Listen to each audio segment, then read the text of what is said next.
मुखबिर the story of a spy. Cinema पाहिल्यावर मला शंका आली. मध्येच मोठे सीन्स गायब होत होते आणि खूप ड्रास्टिकली शिफ्ट होत होते. काहीतरी चुकतंय असं वाटल्यावर मी तपासले. तेव्हा कळले की Mukhbir the story of a spy ही 8 एपिसोड्सची वेब सिरीज 2022 मध्ये Zee5 वर रिलीज झाली होती. त्यातलं सगळं लॅग ट्रिम करून आता 2024 मध्ये 2.5 तासांचा मूवी म्हणून तो पुन्हा रिलीज केला आहे. धक्कादायक गोष्ट म्हणजे मला वाटलं हे धुरंधर मधून कॉपी केलंय की काय, कारण यातले सीन्स तसेच आहेत.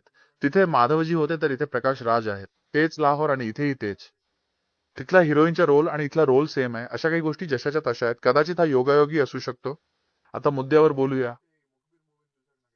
मुखबिर मूवी सुरुवातीला 1 तास चांगला जातो, पण शेवटच्या टप्प्यात खूपच रेंगाळतो.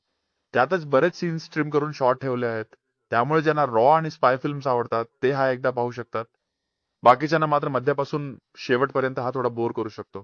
फॅमिलीसोबत पाहू शकतो का? तर हो, नक्कीच. यात काही अडल्ट कंटेंट नाहीये.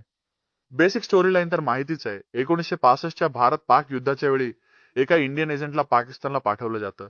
तेव्हा तिथे काय काय घडतं हीच याची स्टोरी आहे. प्लस पॉइंट सांगायचे तर सिनेमात हाय ऑक्टेन ॲक्शन ड्रामा वगैरे काही नाहीये. सगळं खूप नॅचरल आणि रिअल वाटतं. एंट्री सीन आणि त्यानंतर हिरो स्वतःला सिद्ध करतो तो सीन, असे काही सीन्स चांगले आहेत. आणि पाकिस्तानातून इंडियाशी कम्युनिकेट करण्याची पद्धत आहे, हे सगळं खूप नॅचरल वाटतं. हिरोची ॲक्टिंग आणि प्रकाश राज सरांची ॲक्टिंग सुद्धा छान आहे. मायनस पॉइंट्स बद्दल बोलायचं झालं तर या सिनेमावर धुरंधरचा प्रभाव खूप जास्त जाणवतो. त्या सिनेमातले बरेच इव्हेंट्स यातही आहेत. फक्त हा 1960 मधला काळ आहे.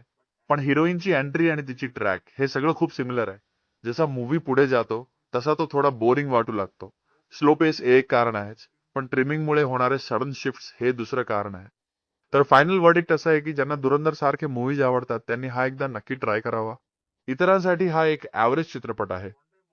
पण माझ्यासाठी एकदा बघण्यासारखा आहे. मी याला 5 पैकी 5.3 स्टार देईन.